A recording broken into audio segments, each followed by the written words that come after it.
Fabulous. So, can't see Rob now. I'm still here, don't worry. You're still here. Shall we make a start or shall we wait a bit longer? I think we kind of have got quite a lot to share, isn't it? So maybe it's worth to make a start, at least with introductions. So we wanted to start by really kind of saying hello to everybody. So this is us, the team behind this research, and a big thanks to Chris as well. Because you have partially been responsible by helping us with some resources. So that is a massive, yeah, it's massively appreciated to support our project. And we had some funding as well from the GMCA Economy Foundation project, which has really helped us to take our prototype out to the community and get some feedback and do some research. And Rob, you have been very critical in that, guiding us, which is the hard, not an easy feast to get to try and kind of pin them down and guide them Not through some funny. actual research. I think there's a lot of productive friction, which we will come back to. Productive friction, absolutely. Um, so we wanted to start with a bit of introduction, and we wanted to make the introduction really my power style, because we are turning up in these sessions in life as full human beings. So my name is Cordy Gwilym. I am co-founder of Co-cooperative CIC. I'm a coach. I'm a social worker, and obviously also a tech entrepreneur. Can't you tell? Um, and I'm in sunny Manchester. I'm in Elmston, up north, and starting by really kind of going into a little bit deeper of who I am and how I feel. Let me just go to the next slide. I can't move them. Today, how am I feeling? I am feeling hopeful. And that is linked to my run this morning, actually, because I went for a run in the rainy meadows and the whole sky was bright, deep purple and pink. And I am 43 and I realized I still have no idea how the sky turns purple or pink. I don't know how it works. And then I was thinking to myself on my run, well, if the sky can turn purple and pink, then surely we can change and turn the system in health and social care. It cannot be that difficult. So that kind of felt really nice and hopeful. Yeah, nature is a great teacher sometimes. So can I hand over to you, Linz? Do you want to say hello and introduce yourself? Yeah, so I'm Lindsay Lynch, but yeah, I kind of stand to attention if I'm ever given my full title. I'm also a coach and I'm Cordy's trusty sidekick and ally in lots of stuff that we do. Co-founder. Um, and yeah, I love working in the co-production space, always have done, like sitting alongside somebody really. And that is how we came about kind of creating tech to raise people's power in their own kind of goals and visions. So yeah, that's where we are. Also, I'm a fabulous tech production person, and my husband laughs at this all the time. So Um, how do you feel? I'm going to push as your little co-coach. How do you feel and where do you feel that in your body? so today I feel excited because it's been really cool doing this pilot. So I'm excited to share some of our findings. Some have been surprising, and some have really kind of like filled me with yes, we're on the right track. So I am excited and I'm also anxious because I just get anxious in these spaces. So I'm excited in my chest and I'm anxious in my left shoulder where I always feel it. So Mm, yeah, that's where I hold my emotion mostly. And pay my mm. physio to sort it out. Thanks so much for sharing. And it makes me realize that I didn't share my body part. And I think it's for the same reason as what you just shared. Despite hopefulness, there's a little bit of anxiety in me, which kind of makes me skip things and my brain and not breathing in properly and nourishing my blood with the oxygen to think clearly.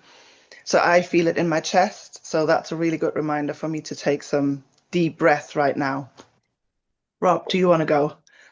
Of course. Yes, I'm Rob. I am an R&D producer and a UX researcher, amongst many other hats that I wear. And how am I feeling at the moment? Oh, and I'm in Eccles. That's where I'm at. I'm in Eccles. Are you in your shed, Rob? I am in my shed. You told Um, me about your shed. Yeah. got a little heater. But yes, this is my shed, and I mean, I like my shed. I don't know what the magic is about it, but just getting out of the house, makes me focus so much more in here than when I'm in the house and like I can hear the washing machine going, or I just get a little bit peckish. Like this barrier to the house means I get a lot more done. Um, at the moment, I'm feeling pretty mellow. I've had 2 days of really intense workshops for another project that have sucked it out of me. And actually, this presentation is like the last big deadline thing that I have to do before Christmas. Really, I've got other work to do and other things to think, but after this, I'm going out and treating myself for lunch and doing some Christmas shopping because I've not done much Christmas shopping yet.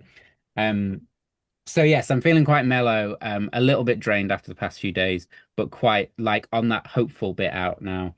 And where am I feeling that? It's actually in my throat a bit at the moment, to be honest. Like I think there's just a bit of like it almost feels like I'm getting ready to go bleh, in a weird way. So that's where I'm feeling it at the moment.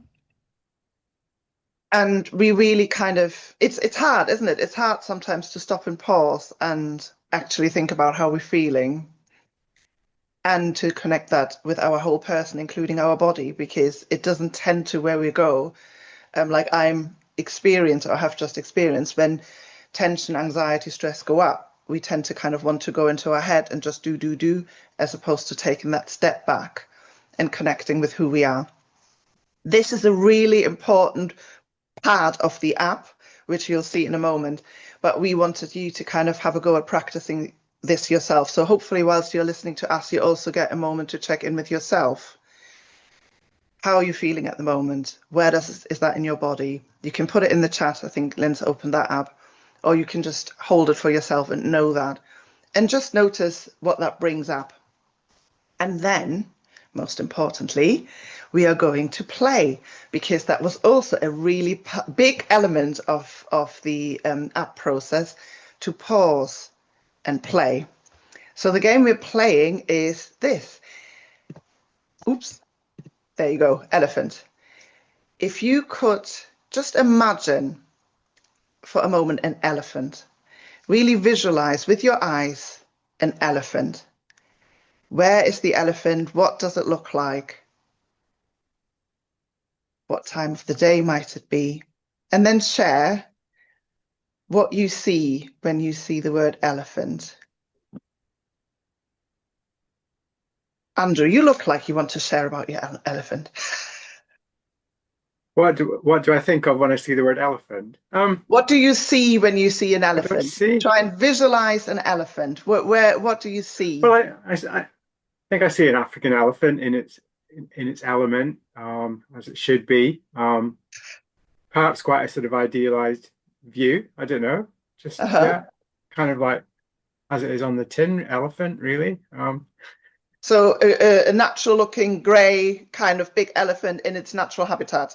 Yeah, with the big, the ones with the biggest ears and just sort of flapping contentedly and um, unmolested by human society. Yeah, so there's probably not many elephants like the one I'm thinking of, unfortunately. But yeah. What's everybody else thinking? When you see an elephant, really visualizing, what does your elephant look like? To be honest, a cartoon elephant popped into my head, and I was like, "What? Where did that come from?" So I think that's my humor at the moment. I can see a cartoon elephant. A cartoon one. Okay, very different, isn't it? Like how the natural one versus the cartoon one. And the next word, and I shouldn't have done that, you had a sneak preview, is now, instead of using your sense of sight, use your sense of sound and really visual, visualize a sound of an alarm for me. What do you hear? What sound of alarm do you hear? I'll go again. I hear two alarms because my children have got their alarms set for 6:30 and they never ever switch the damn things off. So they go off in different rooms, slightly different temp thing, and a completely different alarm. And I have to lie in bed thinking, turn it off, turn it off, turn it off. That is very familiar. That must be a teenage thing. That happens in my house. Anybody else? What alarm are you hearing? Horrendous. Don't like it. Jolts me out. Wants to go like this. Hideous. Bells. Hate it. I hate that a lot. I like it's never ever a phone or a beeping. It's always that kind of like school alarm A where it school means alarm. we've got to decant out of the room that we're in and manage the hallway. Awful. It's so interesting, isn't it? So it's quite an intense response. You're going like that, isn't it? Like Yeah, the yeah, school yeah. alarm. And Rasanara, I hear sirens. So I think Rasanara's more on my level. She's hearing it's like, and Chris has got washing machine finish alarm. It never seems to be done. Three teenage boys. So we've got a lot of triggering things going on, I would say, from that kind of just that word of alarm is sending people in lots of different directions. and the reason why Lindsay and I do this exercise with group is because it shows how different experiences it brings up when we just look at one word.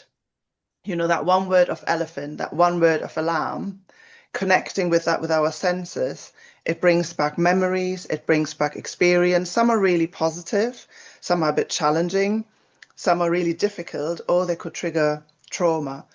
So that concept of using language and connecting that with experience and emotions is really something we were bearing in mind when we're developing this technology, because we were really clear that we wanted to create something with users that is trauma informed, that takes into consideration that we all have different experiences and different mindsets and different starting points, and that the language and the spaces and the words people see can trigger very, very different responses. And creating that space where a practitioner can hold and with support guide a service user who may have experienced trauma is what we wanted this app to do. So it was always the intention to supercharge the intervention between a professional, a practitioner, and a client or a service user. So we've had some new faces joining. So nice to see Michelle as well. We are just starting up, so you haven't missed anything yet. We wanted to just kind of start a little bit with a check-in, an emotional check-in. I hope you are landing okay in the space. And now I want to hand over to Rob to do or to guide us through the research and the findings. Let's see how that goes. In this photo, this looks like a really happy time in this photo, and I'm sad I wasn't whatever it was. Well, it wasn't at whatever it was. So we've done our introductions and check-in. Don't worry, Michelle, you haven't missed too much in that sense. We will have a quick summary of the project. We'll walk through the app. Cordy's going to try a live demo, which, you know, I'm always nervous about, but we've got a backup video just in case. What were our hypotheses going in? What was the structure of the research, and what were the findings? And then finally, obviously, what are we thinking of doing next? Where can we take this from here? So as a summary of the project, from around October, we spoke to several groups of individuals drawn from across therapeutic, social care, and professional contexts. And that first group was a group of 10 counsellors and social workers, many of whom are here. And that was to solicit their expert feedback regarding the MyPower app that we had built. Because we didn't want to take it straight to users without first actually validating the idea with professionals and practitioners in the settings that we were expecting it to be useful for. And then after that feedback, we made a few improvements, and then we took it out to 33 facilitated goal setting sessions with, again, participants from a broad cross-section of society. So people with lived experience of the foster care system, secondary school pupils, and also to an SME to talk about goal setting in a more professional working context. Cordy. The problem. Well, the problem which got us to where we are is really that the current version of social care planning, it is really difficult and not necessarily working for not only the practitioners into health and social care, but also obviously for the people in the community who are accessing the service. So the problem we defined was that service users struggle to maintain momentum with their action plans, and that those paper-based, confusing plans can really contribute to that drift and delay. And we have done a lot of research, and part of it was funded by Zing, again, Chris, thank you, and the Timsons, where we went out and started to develop that prototype about 3 years ago. And Manchester University also supported us to really kind of get underneath that problem, so that we kind of can make sure that our solution addresses what's in the way of people progressing, the human cost of people not progressing with their goals for a better life, but also the economic cost of those resources which are going into confusing plans that actually contribute more to drift and delay that rather than helping it. So what was our solution? And this is an assisted intervention, so not a self-help tool. We used with a practitioner or professional, somebody that works either in a care setting or in a coaching setting, any of those settings where they're helping somebody to move forward and go through complex behavioral change and set goals. But the core of it is an assisted intervention used with somebody else. So Cordy, are you ready? Do you have your screen up to be able to do this? I have my screen up, so bear with me whilst I'm sharing my screen here. So what you hopefully should be able to see is my screen with my goals on it. Is that right? Yes. Fabulous. So I'm going to start it's going to be a speeded up version just for the purpose of time. So the starting point was to do the emotional check-in, to really, as a practitioner, as a professional, invite people to think about how they feel. So if I'm going with that at the moment, I'm somewhere here. There we go. And from that, what we wanted to get is underneath feelings and emotions. So the questions we asked were very much designed to help practitioners, to help their clients to go underneath of how they're feeling and why they're feeling the way they're feeling. So here's a list of different needs and values that are commonly shared in humans. And that provided then people with an opportunity to really think about, what is it actually that gets me to that emotion of feeling chilled? For me, it is inclusion, it is community, it's belonging. You are a good group of people. You calm me down. And to then think about, where do I feel that in my body? And this is to kind of create that connection between body and mind, because we quite often, especially when we are in high stress, anxiety and overwhelm, we can get stuck in our head, and then our thinking spirals from anxiety and overwhelm.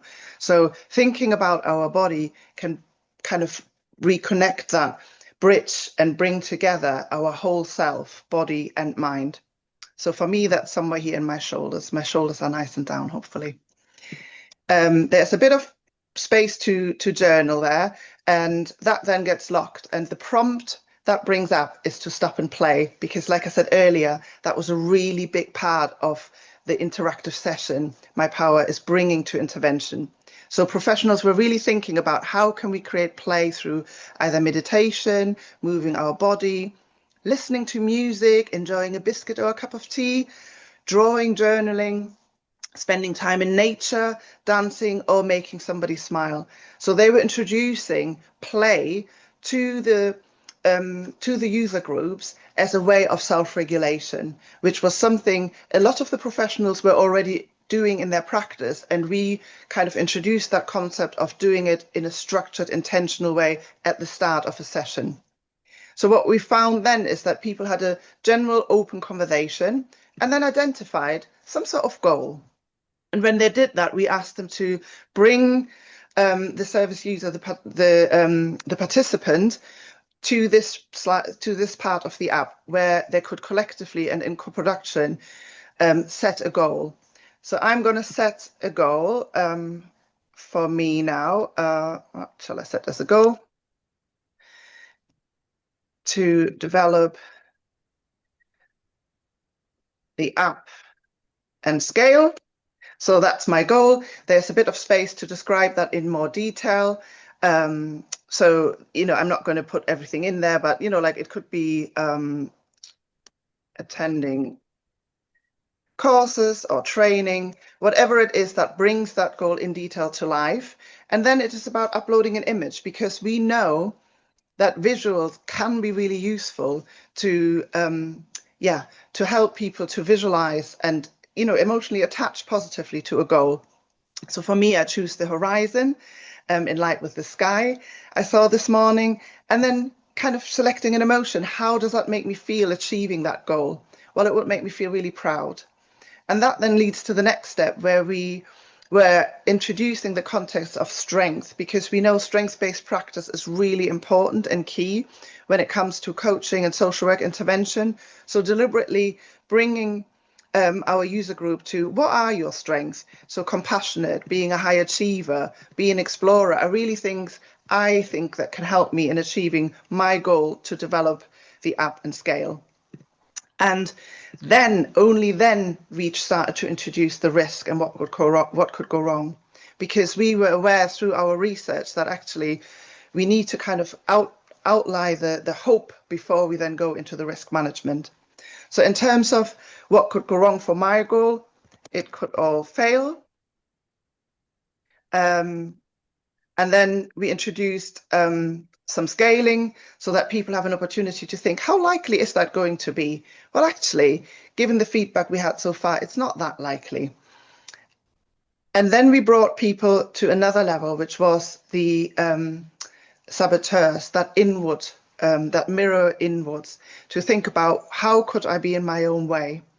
So the saboteurs were a question, and you can see that some of those are highlighted already, where users were really pushed to think about, how could I be in my own way with this particular goal? So for me, as you can see, because I selected high achiever, there's a hyper achiever, which is effectively an overuse of my strength of high achieving.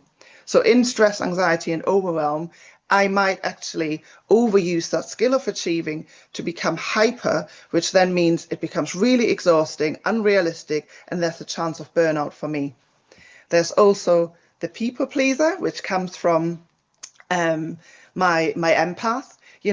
Having that compassion for other people in heightened state could mean that I'm starting to people please.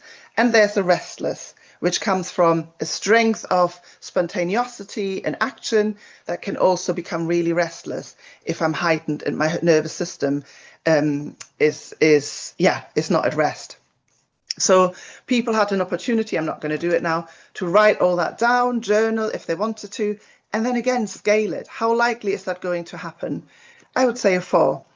And then that was the point where we asked them to think about the safety plan. Well, if all that stuff happens, if it all fails, if your nervous system takes you into overuse of all your strengths, how are you going to manage that safety plan?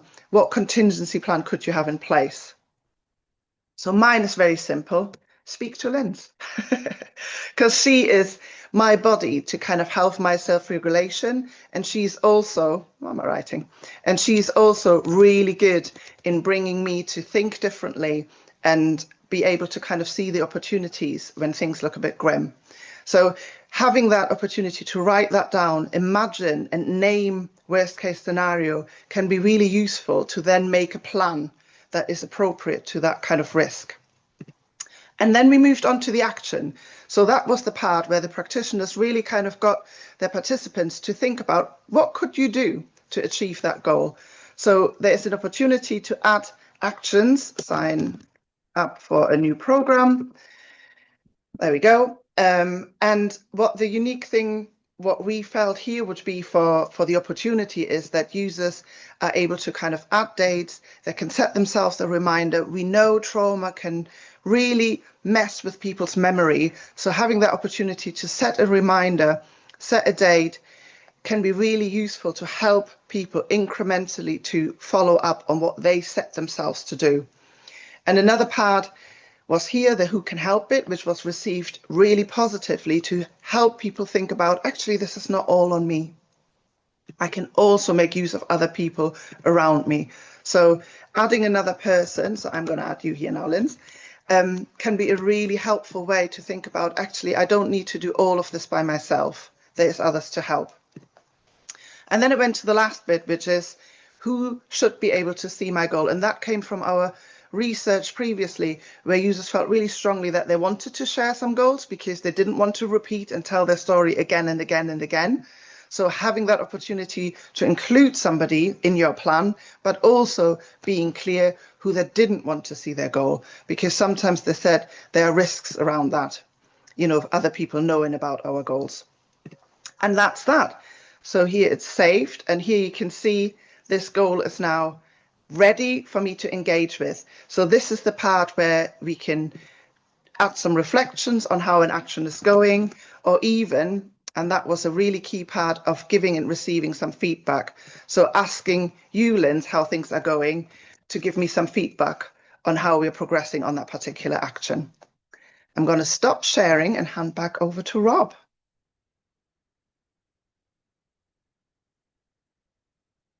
Sorry, You're on mute. I had the share window up, and I was like getting ready to do it, realized I was on mute.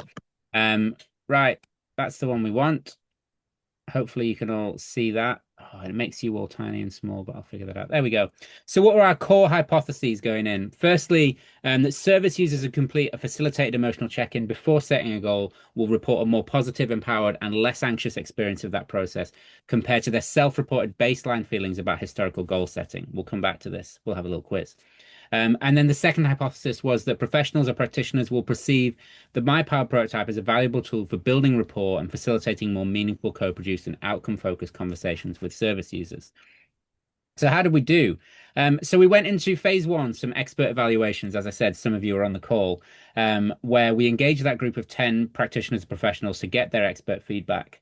And overall, they validated the need. They said, yeah, we think this is a thing that is absolutely necessary. But there are some things that we think are risks in the execution, especially when it comes to language and usability. So we got some quotes like, I like the idea of the client owning it. Goals are to be set for a client, then it should be the client that's doing it, not us. And just basically reflecting that the ideas should come from the users because they've got ideas of how to deal with their problems. And that came through across both the counselors and the social workers we spoke to. But there was a fear that came through that what we had designed might visually overwhelm people, might create some cognitive overload, especially in neurodivergent individuals, through the number of options presented to them through the process. So we had, I think it's over wordy. When you pick an emotion, you're given about 27 to choose from. I think I would want that narrowed down. Maybe a little bit less text, too many words. So that was something that came through very strongly in that early research. Secondly, that concept of saboteurs that Cordy talked to you about would be a confusing thing. First of all, with it might be a word that users might not understand, but even the concept itself might be difficult for them to understand. I don't like saboteurs as a phrase. I think what it is because a saboteur is bad. We also have I think using the word saboteurs might be an issue. So there was some nervousness around that. And then the third fear was around the concept of the safety plan, because that implies self-harm. So it was associated with what we do in case of self-harm or suicidal ideation. And we didn't want to create, or the fear was that we would create anxiety in a potentially lower stakes context. If you're setting a goal about I want to go and smell the flowers and have a lovely day out. And it's like, okay, what are you going to do if it all goes wrong? What is your safety plan? That might not be the right way of approaching that. When I see safety plan, I think of it's like horrible and that's why you need it. I think maybe you need to use different language. What is your safety plan? I think that is a big question for a young person. So again, we got this coming through across several of the sessions that we did. So following the feedback, we made some immediate changes to help with usability. We tried to add some more visual cues. Those 4 pictures that you see when you do the emotional check-in, that was one of the big changes that we made. We tightened up some of the language and made it less kind of prescriptive. We used to have a thing about SMART goals. We took that out because that was, kind of front loading a lot of the goal setting process and needed to be more organic. But the fears actually were really useful for us because that gave us something to go out and look for and validate. So rather than go away and strip it all out and say, yeah, we're afraid of this, we're going to take it out. We actually went in with the knowledge that first of all, it was going to be a co-facilitated session. So we could handle any kind of anxiety or stress or anything that came up in those sessions, we were able to do that. But secondly, if our users came and told us it as well, if all of those service users and people that we spoke to were confused by saboteurs or were led down a path of anxiety by the safety plan, then we had validation for those fears, and then we could do something more. But if we went to a more public pilot, then we would have confidence to change those things. And thankfully, yes, some of you also came back together to be trained on the updated app so that you could help us facilitate this next set of sessions. And that's when we went into some facilitated user sessions.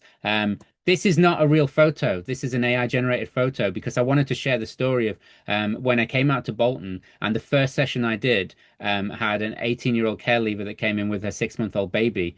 And I got to hold a baby through the whole of that session, which I like kids, I like babies, so that was nice. But the interesting thing for me in my research head is that like this is something that social workers and will have to deal with every single day. Like, they're not going into, just a one-on-one session that's all, kind of lab clean and facilitated. Actually, they're going to have to deal with these kind of things. So going into the care leavers setting especially really, really gave us, I think, and me especially, like that knowledge of or that feeling, not the knowledge, the feeling of, oh, actually, this isn't as straightforward as we think it is, and we need to make it. I'm not saying we thought it was straightforward, but it was even less straightforward than we thought it was going to be. But that was like, a really, really, actually a really uplifting session for me because that particular care leaver was obviously a great mum, knew exactly what she wanted to do. She was working on all of the things that were in her life that she wanted to do to make a better life for a kid. And so it was really, really heartwarming that we could be making something that was going to not replace and not take over, but really be able to assist these people in what they wanted to, these young people in how they wanted to go into the world. So that methodology was that we did a pre-session survey. So that was like, let's talk about goal setting. Before we show you anything, how do you feel about goal setting now? And then the bulk of the session was that fully facilitated goal setting session with a care professional, a coach, or a practitioner. And then finally, because we've done that pre-survey, we can do a post-survey and say, okay, now how do you feel? Now we've shown you this intervention. How do you feel about it? We had 18 care leavers that we spoke to, 7 secondary school pupils, and then also 8 working adults. So people that were, just not in any particular framework of authority. They weren't at school. They weren't, leaving the care system. They were people that were out in the world. Also, the care leavers brought their babies, more than one baby. I think twins brought as well at one point. I can't remember. But again, showing us the reality of these situations. So we have quizzes for you all now, and I want you to be in the chat for this. So the first question we asked everybody was setting goals for myself can feel challenging. Do you agree with this? Do you disagree with this? How much do you agree with it on a scale of 1 to 10?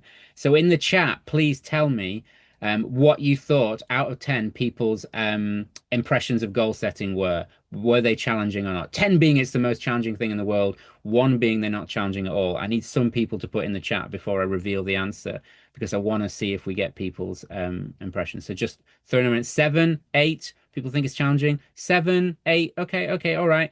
You're not far off. Actually, a little bit less challenging than you were expecting. 6.2. So they think it is somewhat challenging, but not necessarily super challenging. There was some nuance around, well, it depends what I'm setting goals about, but overall, this is what people felt about goal setting. So now we've taken them through MyPower. They've done a facilitated goal setting session, and we sort of asked them the same question, but in the context of the app. So they thought 6.2, setting goals for myself can feel challenging. What did they think about setting goals in the app afterwards? Did it increase? Did they think actually this is even harder? Did it decrease? Did they think, oh no, goal setting is not as challenging as I thought it was? 5, 3, 5, 4. So you're thinking, that's nice. You all think that it's going to bring down their appearance of goal setting. It was actually quite a lot more than you thought. It was 2.1. So their perception of goal setting, the challenge of goal setting, has really reduced through that facilitated session that we've delivered with MyPower. But you were all thought in the right direction. That's nice. So the emotional check-in that we did at the start of the call that also Cordy talked you through, we asked them about thinking about my feelings can be a useful part of planning or decision making. So did they think thinking about their feelings can be useful as part of planning or decision making? So again, out of 10, do people agree? Do they think thinking about their feelings is good? 1 all the way down at the other end. Do they think I never think about my feelings? Rusinara's gone with an 8, so yeah, she thinks it's important. Chris a 6, Andrew a 7. A little bit more disagreement there. Maybe there's a spread. 7.2. So actually, if we'd averaged out yours, maybe we would have got there. But generally, people do think thinking about my feelings can be a useful part of planning or decision making. So then after they've done it, we said, how helpful or unhelpful was this emotional check-in? So we're trying to see, okay, you thought it was quite helpful to begin with. Do you think it was, helpful as part of this process? And then was it even more helpful than you expected it to be? So where do you think they went? Oh, so Helen thinks they went down. they think the emotional check-in was less helpful. Anybody else want to throw out? Oh, Michelle's gone up slightly. Chris has gone up. Bruce and I has really gone up. Um, Helen, thank you for being wrong. It was 8. So they did go up a small amount. I'm not saying that is statistically significant, but across our group, they are actually thinking that emotionally checking in is slightly more important than it was before they went in. All right. Oh, Simon, he's putting them all in. Okay, that's all right, Simon. Don't worry. Don't worry. We've got one more. We're doing it in real time. How useful do you think this app would be for checking in with yourself? So this is after the session now. This is not before and after. This is just after. We've shown them MyPower, and we've gone with how useful do you think this is if you used it on your own? I'm just going with an 8. Another 8 from Michelle. 8, 8. 7, 7. Okay, you're all about right here. It is an 8. Well done. Well done, those people, for getting it on the nose. So then we've asked them about solo use to begin with.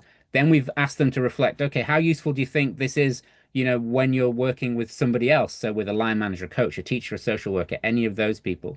Do they think it goes up? Do they think it goes down? Do they think it's better on their own, or do they think it's better with somebody else?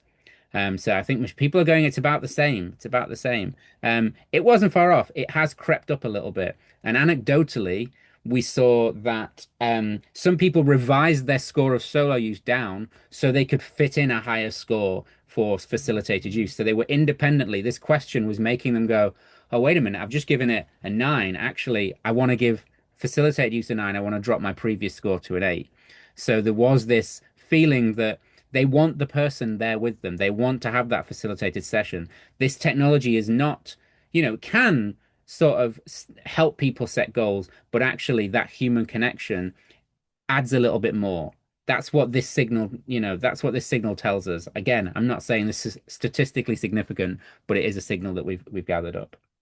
So just to review that, MyPower significantly reduced the perceived challenge of setting goals. I'm very confident on that one. It has knocked it right down, and just going through that one goal setting session has made them feel less anxious about the goals that they are setting.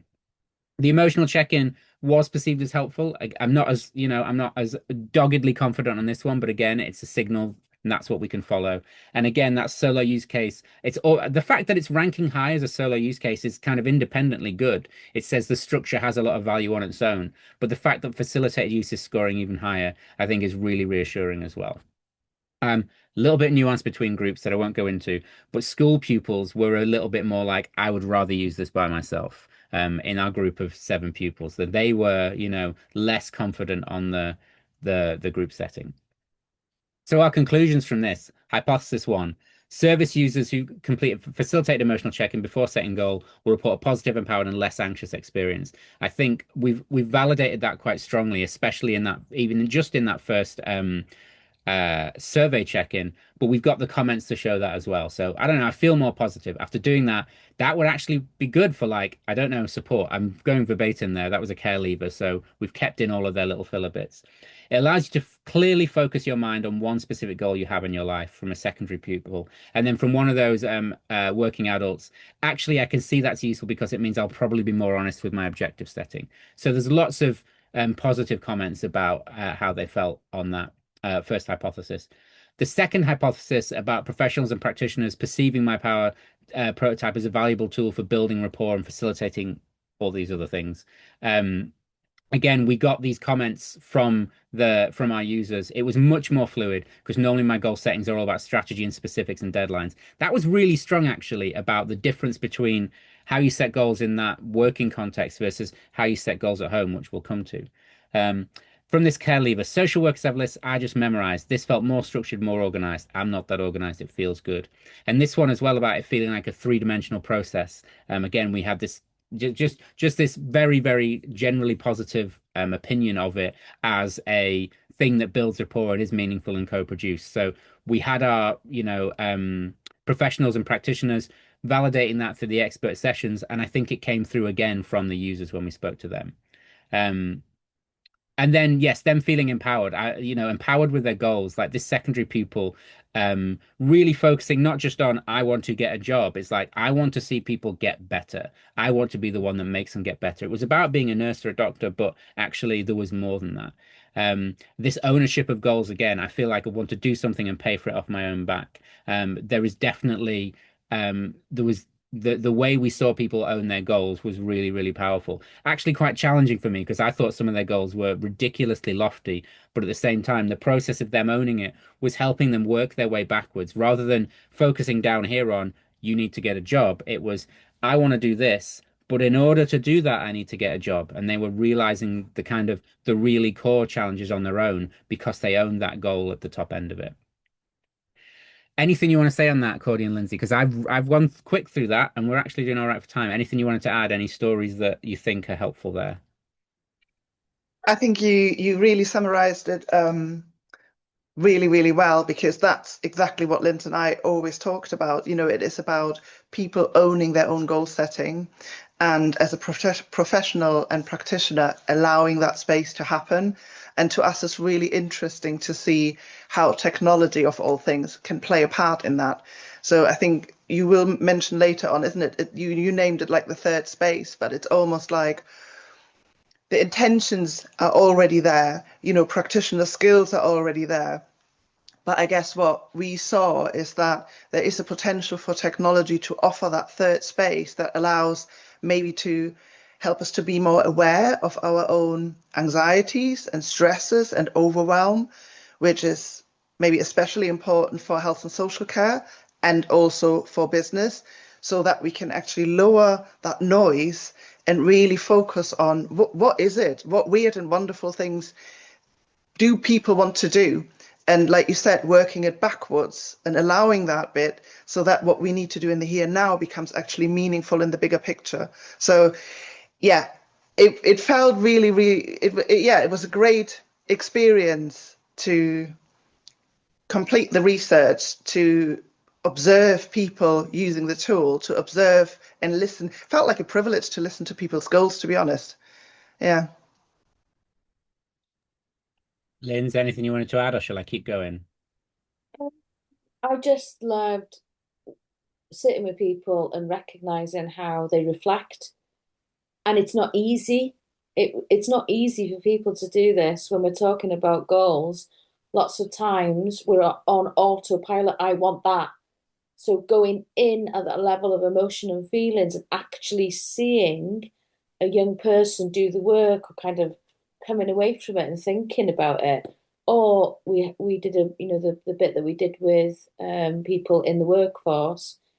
It was really interesting to see, and I think one of them you'll see it in the slides. It's quite torturous to see her doing the work and exploring that, maybe for one of the first times, to access what she really wanted to do.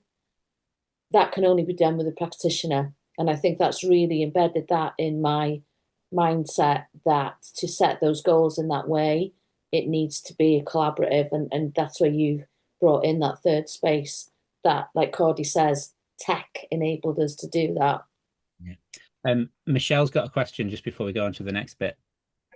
It was more of a comment, really, just in terms of, the solo and the facilitated use. I think obviously it just lends itself, doesn't it, to different settings. So, in terms of the care leavers experience, they do want that facilitated right now because they've got those relationships with the workers and they need that comfort and that support. But later down the line, this app can be used as a tool, as opposed to support them to achieve independence and start using that, things for themselves, which is what we want, which is, for our care leavers, is to be able to use things independently as they progress on their transition. So it was interesting what you said about, that maybe some of your settings, like the school pupils, etc., maybe didn't want that because maybe they're not used to having those people around them to offer that intense support. And yeah, just wanted to comment on that, really. Lovely, thanks. Well, where are we going next? Where would we like to go next? So the first theme for me, this was like, as a UX professional, the design challenge around this is so exciting, about real-time digital collaboration. So we know that privacy is important to service users and practitioners. Like, we had lots of stories, especially from the school pupils, about, like, people writing down goals in notebooks and then maybe, and them owning them things, and they want their goals to be private quite a lot of the time. But it's like, we also observed that thing that we talked about is like the valuable in the moment discussion that drew out goals that the user felt agency over. So in the digital environment, I think permission is an interesting thing. It's like it's a checkbox or it's a settings menu. Like how we do permission, how do we say who sees this and does this, and who has ownership over this is a really interesting design challenge. And that's what this is how I'm expressing it. It's how might we use visual design cues to signal control so that users feel safe sharing vulnerable data in a real-time collaborative setting. And the kind of the way I tried to explain this to Cordy and Lindsay was like when you look at a door, I know it's a bit blurry, but you see that handle and you know that if you grab that handle and you push it down, that it's going to open the door. And you just by seeing that and perceiving it, it kind of signals things. Doorknobs, less easy to figure out how they do those things. And it's like, what is the example of that in this real-time digital collaborative setting where we imagine a practitioner or a professional on their laptop, but the user is also there on their phone and able to see what's going on. And they're able at any point to be able to go, actually, no, that's wrong. I need to take ownership of this. How do we signal that through our design so they feel that safety and that ownership of everything that's going in there? That bit where it's like, who can see this goal? How do I, design an interface that helps people see and understand that I think, Andrew, you might have said this actually. I hope you don't mind me saying that it's like you want that space that really shows the practitioner or the professional through the whole process that they have access and they can see these goals. So you've got that kind of trust and knowledge established early on. But then how do we show the other people in their world? How do we make it easy for them to manage those relationships and those permissions in an accessible way? So I'm really excited about that challenge and how we might do that. The second thing that Cody just mentioned, this third space for objectives, and this really, really got solidified when we went to talk to all those working adults, is across like both the social care and professional settings, there's this divide between how goals are recorded versus how they're actually lived. This one participant was like, official goals often fail because as soon as it's over, I forget it ever happened and it's a form filling exercise. And I definitely felt this in my career before. It's like every 6 months, you've got to go in, you've got to have a conversation, fill in a form, hit submit, and then it's gone for 6 months and you don't think about it again. And I think there was a similar feeling to people from care settings where it was this very highly accountable but low ownership stakes. But then we had this kind of other group of people there. It's there where it's like you're writing on a notebook or you're just scratching it on your phone, and then the accountability there is very low, but the ownership is very high. So we've got this real spectrum: high accountability, low ownership, high ownership, low accountability. And these things, kind of don't get done because people don't have the accountability, and these things don't get done because people don't have the ownership. So how do we make this third? So how might we design a third space that captures the psychological ownership of a personal notebook while still satisfying the rigorous accountability needs of an official system, especially in that care setting where you've got liquid logic and all the information has to go in there. That's a hard thing to think about. But again, we want to try and find a balance between these two things and that space in the middle that does, both things well. And the last point, productive friction, I mentioned it right at the beginning. There was this real tension in the user experience that I felt a lot, where there were these parts of the app that were hard. So like the explaining of the concept of saboteurs, for instance, was hard. But actually, I think one of the things that we didn't quite grasp early on when we were doing our expert evaluations is there's always going to be somebody there to explain it. So as long as the person knows about saboteurs and can explain that concept, actually our users got it. That fear kind of wasn't there for most of our users because we were able to explain it to them, and then they were like, oh yeah, click, click, click. I know this. Maybe the word needs a little bit of tweaking. I think we can think about that, but the concept generally people got. But then there was tension in other parts of the process. And as Lynn's mentioned, one of the working adults was like, that was torturous. And again, as a UX designer, we're supposed to design everything to be frictionless and delightful. So this was interesting to see that we were creating friction, but actually that meant they got to a better place. That meant they found out the real thing. They're like, actually, by going through that, I am now on a better path and I have more clarity. And again, yeah, the users who struggled with the questions often had the biggest breakthroughs in it. So I think there is this thing about productive friction. How might we design necessary difficulty into the experience to shift users from simply like logging tasks, okay, I'm going to do this, I'm going to do this, to understanding the emotions and behaviors behind them? We've got a really, really good start on this. But as a concept, as a design principle, productive friction feels like a really valuable thing to explore. Oh, look at that. We still got 8 minutes. Cody, I was saying, well done, because part of this is obviously to hear your questions, your comments, your views. It was a lot of information. So yeah, if you've got anything to share as somebody who's been part of the journey, and a big, massive thank you as well for giving your time, giving your brain power, and challenging us in what we are trying to achieve at the same time, productive friction, as supporting a project which hopefully could make a real difference to people's lived experience of accessing support. Thank you for the clapping hands, by the way, I love it. With that animation, this is part of what we want to do next, is really to think about how can we create this in a playful way. We always had this original strapline, and I keep bringing us back to it, is making complex behavioral change fun. Because yes, it's hard, yes, it's painful, and the paradox of life, and at the same time that doesn't mean that it can't be enjoyable. So that productive friction which people use in all other areas of our life, to keep us online, how can we translate that into for good? That things don't become just overwhelming and just difficult, but also enjoyable, exciting, and hopeful. Yes. So tell us, what are you thinking? What are your thoughts? What's on your mind? I'll go first then. Thank you. You know me, I like to fill a silence. I mean, it was just so great to see our young people sort of engage within, using the app, and the feedback that we had was so positive. I think I said to you on the day, a few of them have said, so when we get in the app, they really loved it. And I think as well, for my practitioners who sat in with their young people throughout the goal setting, and seeing them, sort of engage in it, they said, wow, for some of them, we've not seen them engage to that level before, and really go deep into some of their goal setting. And I think for some of them, it just sort of, particularly one of the young people that Rob had spoken about with the baby, I think it gave her a new lease of confidence to share her story. And sort of since doing that, she's come to corporate parenting board with me. Wow.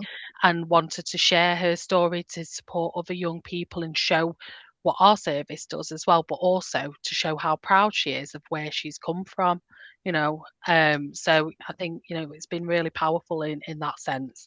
It was a hectic few days and a lot of work behind the scenes to get the young people sorted. But, again, it kind of brought a bit of a community together as well in that respect. It was nice to see the young people engage with each other in between the sessions and so on as well. So we got a lot from it as a service as well.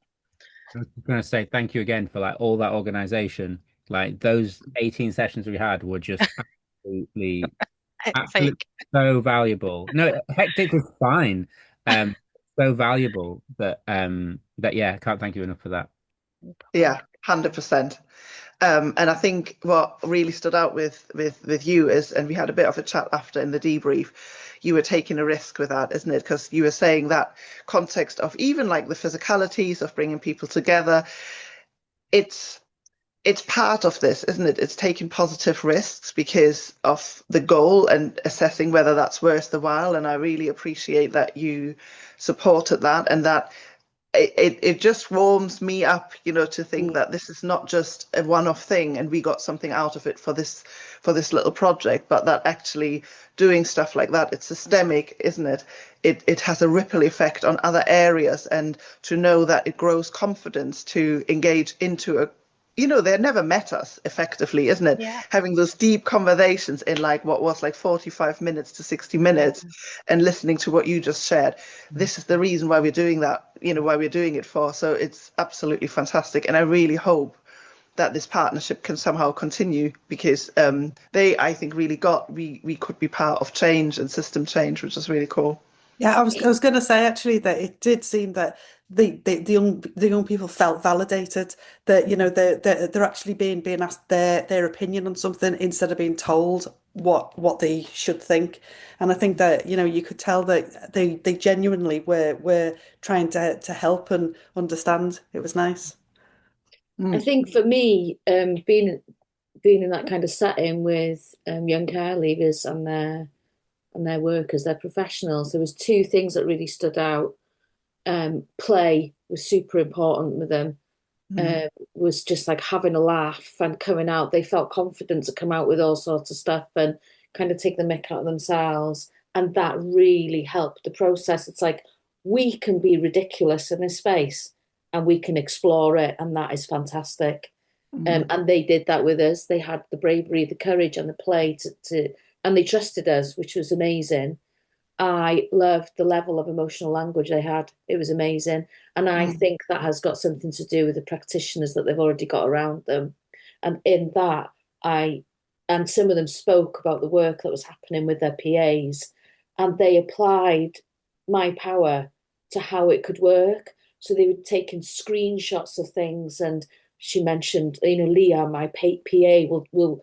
So I thought, this is always an idea we've had in our head. We're not removing practitioners. We're not removing that professional knowledge, skill, and relationship. We want to enhance it and we want to supercharge it. So the people that are receiving that support and that guidance have got it on their phone, and that collaboration can continue. So that really kind of like came home to me in that setting with the care leavers, the importance of that relational work and how this technology can support that. So thank you, Michelle. Any more feedback from anybody else who may have not seen it or haven't shared anything? We really after your thoughts. Don't aim for perfection. Yeah, I don't know if you can hear me. Yes. Yeah. Sorry, I'm on my phone, so I don't know how to use Zoom on my phone. But anyway, I just want to echo what you've all said already, because obviously me and you have already started some sessions, and it was just really positive experience using it, and the young people obviously were really engaged, and having not met them before it, it was really just a positive experience all around, really. Thanks, Holly. Thanks so much for sharing that. Yeah, your tone was a bit out, but I think we got the main gist of what you were saying. And you kind of have seen it, isn't it? Because you were there as one of the practitioners, which, yeah, thank you so much for doing that as well. It was really good. We are on top of the hour, so we want to value your time. If you've got any further thoughts or feedback, you obviously all have our contact details. Let us know.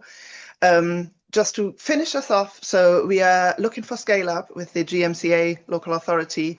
So we are looking for resources to continue that work, to grow it, partner it, continue the co-production in those different settings, therapy, social work, but also that setting of business coaching, business development. So if you've got any ideas about any resource that could be, partners in terms of who we should contact or who should be interested in this project, share, talk about it, let us know. Equally, if it's about resources in terms of funding we could access, because obviously there is still a level of development required for the technology as well, let us know. And hopefully see you all in one or the other way setting soon, because obviously we don't want this to be the end of anything. We want this to be kind of like the milestone for the next step, for the next phase.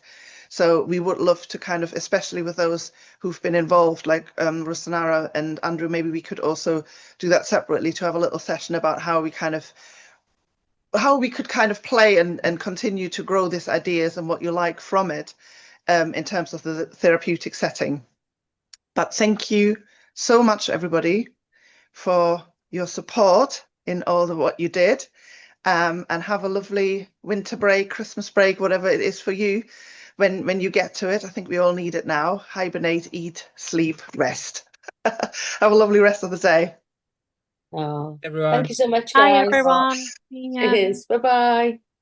Bye.